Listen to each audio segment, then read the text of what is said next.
Saudações, meus amigos. Em primeiro lugar, o desejo verdadeiro de que todos estejam bem, com saúde, bem como seus familiares. Vamos continuar aqui nossa jornada na anatomia humana, lembrando sempre, sua sugestão, seus comentários são muito importantes. A possibilidade de você querer que nós possamos expor aqui algum assunto específico, fala conosco e nós vamos ver da possibilidade, né? Claro que nós temos que ter competência e eficiência para mostrar o tema. Mas manda para a gente. Caso não esteja aqui contemplado o que você quer ver, e caso você não queira falar, né, por meio dos comentários no YouTube, manda o e-mail lucianoduarte@anatomia.gmail.com. Bom, pessoal, sistema articular, sistema bacaníssimo, como todos os outros, eu sou suspeito para falar. Então, a primeira foto que eu coloco aí, impactante, jogador de futebol Maicon Leite, que na época era do Santos Futebol Clube e teve essa lesão aí, essa lesão gravíssima de joelho.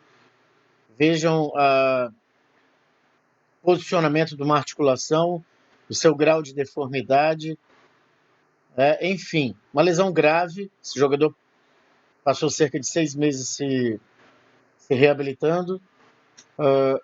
Contudo, o mais interessante nisso tudo é você verificar o nível de complexidade da lesão e entender, tendo o conhecimento da anatomia, o que houve nessa articulação.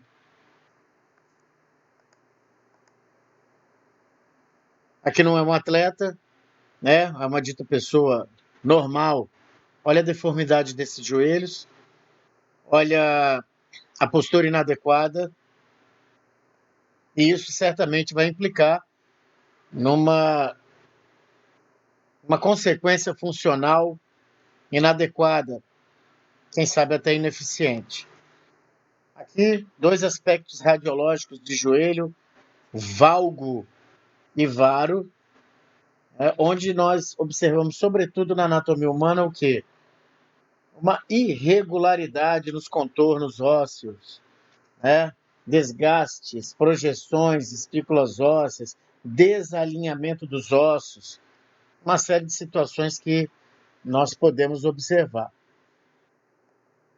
Contudo, nós precisamos ter aí as bases fundamentais para poder entender todo um contexto. Então, primeiro, é importante que você saiba a base. A base, né, é o segredo de tudo. Se você tem uma base forte, todos os outros contextos e variáveis desse contexto vão se tornar mais viáveis. Então, a gente começa falando de sistema articular de uma forma abrangente, né, generalizada, tendo em vista que, repito, as peculiaridades práticas você verá com melhor propriedade no laboratório de anatomia, orientado pelo seu monitor de anatomia ou mesmo pelo professor. As articulações do corpo humano, meus amigos, também contribuem para a homeostasia, repito, para a estabilidade da demanda funcional do nosso corpo. Como? Mantendo nossos ossos unidos. Veja que óbvio, veja que simples. Manter os ossos unidos. Se eu tenho uma propriedade no meu corpo chamada articulação, o princípio básico, manter os ossos unidos, de forma a permitir, ao mesmo tempo, movimento, flexibilidade e proteção, né? E no meio disso tudo, o que eu necessito? De estabilidade dessa articulação. E em palavras mais simples, será dito manter os ossos unidos. Os ossos precisam estar unidos, alinhados, ajustados, para que eu promova o movimento, para que eu tenha a possibilidade de aguentar uma sobrecarga e de toda a complexidade que o movimento pode exigir, dependendo da sua atividade diária. Tecidos conjuntivos flexíveis formam as articulações que mantêm os ossos unidos, enquanto na maioria dos casos permitem continuamente algum grau de movimento. Bom, meus amigos, nem toda articulação no corpo humano propicia o movimento. Mas, como no parágrafo acima, algumas permitem movimento, flexibilidade e proteção. Então, são funções diferenciadas, as quais a articulação pode contribuir ao nosso corpo. Enfim, qual o conceito de articulações? Simplesmente a conexão entre os ossos é uma definição, mas muito simplória, né? Você poderia falar assim: articulações são conexões existentes entre quaisquer tipos de componentes do esqueleto, sejam ossos ou cartilagens. Ficou aí clara uma definição: conexões que existem no meu esqueleto, seja por cartilagens, seja por osso, que são os componentes do esqueleto. Então, a princípio, a conexão de um osso com outro, ou de um osso com uma cartilagem, configura uma articulação. Algumas serão mais simples em sua estrutura, outras mais complexas, pois desenvolverão funções mais complexas. Bom, da mesma forma que eu classifico ossos, ou seja, que eu os coloco em categorias, eu também o faço, com as articulações. As articulações são diversas no meu corpo e são diferentes. Desta forma, eu preciso classificar as articulações em grupos. E lembrando que eu falei lá na aula de sistema esquelético, para classificar, eu preciso ter critérios. Quais os meus critérios para classificar? Desde já você observa aí, a classificação das articulações dá-se-á sob o ponto de vista estrutural e sob o ponto de vista funcional. O que nós vamos entender? Quais os critérios para eu classificar uma articulação estruturalmente? Quais os critérios que eu uso para classificação de uma articulação funcionalmente? Vejamos. A classificação estrutural das articulações baseia-se, pessoal, em dois critérios. Presença ou não de um espaço entre os ossos que se articulam. Então, meu primeiro critério: há espaço entre os ossos que se articulam? E desde já vamos usar a terminologia técnica.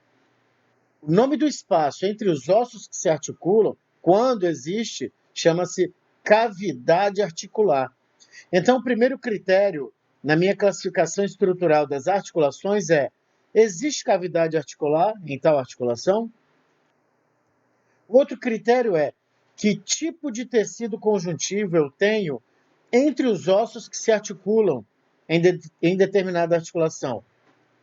Então, esses dois critérios, pessoal, da classificação estrutural das articulações vão gerar 3 grandes grupos de articulações.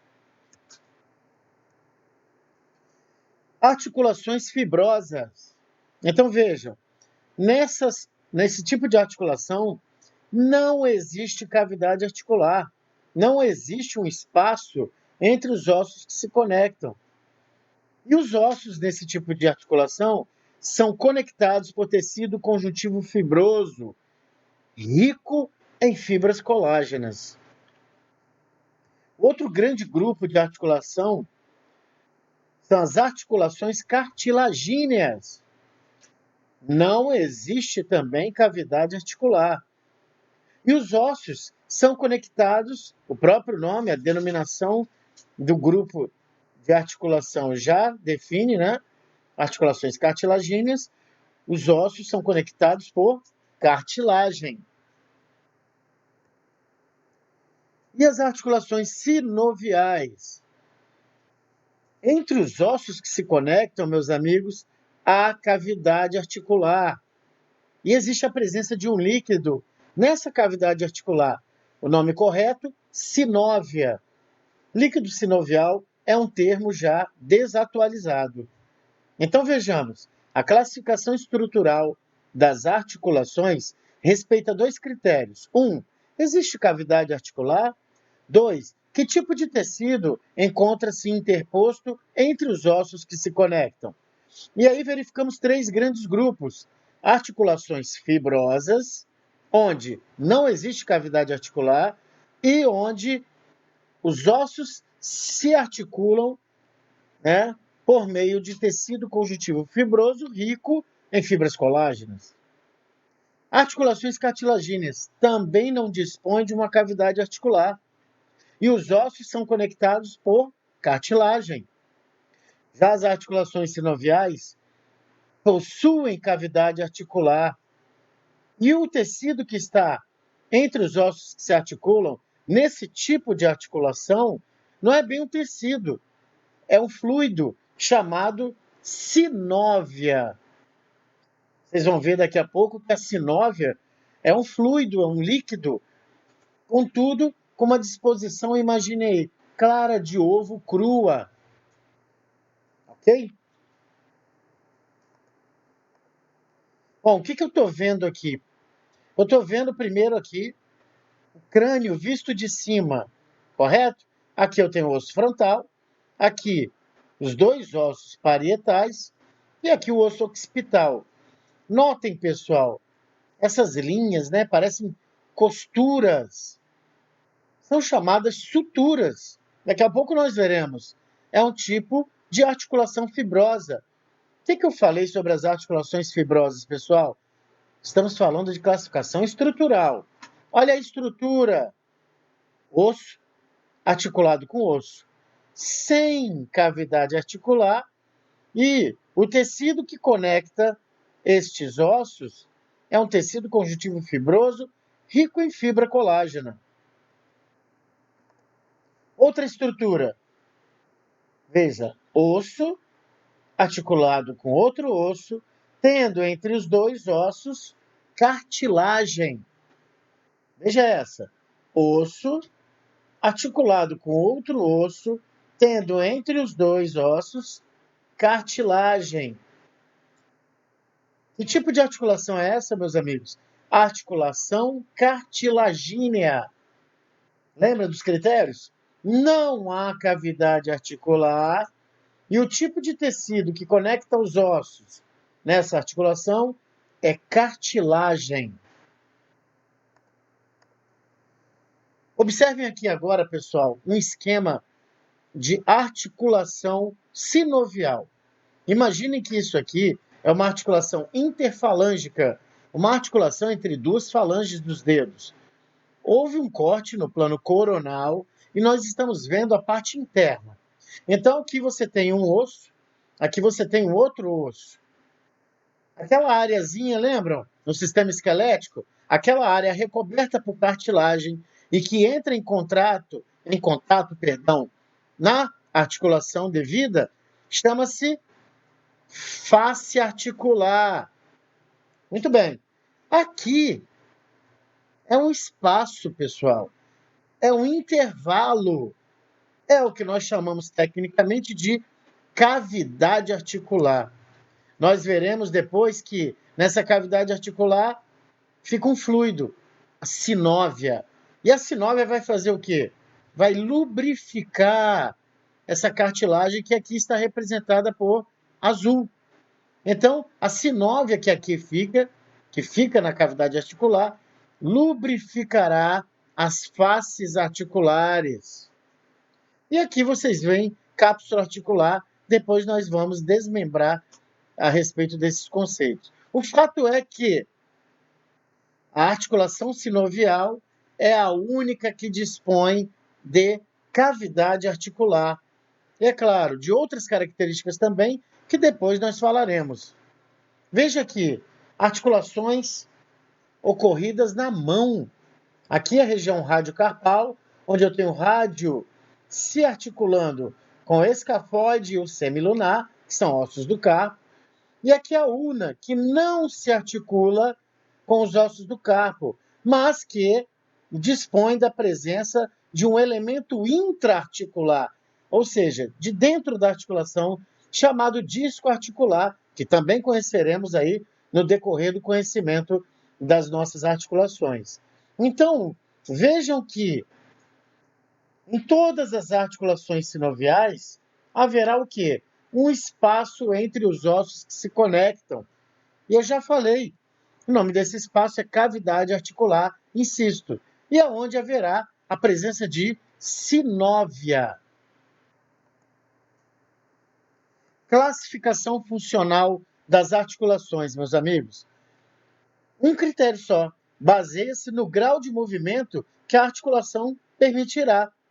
Então, sendo assim, eu tenho 3 grupos também de articulações agora sob o aspecto funcional.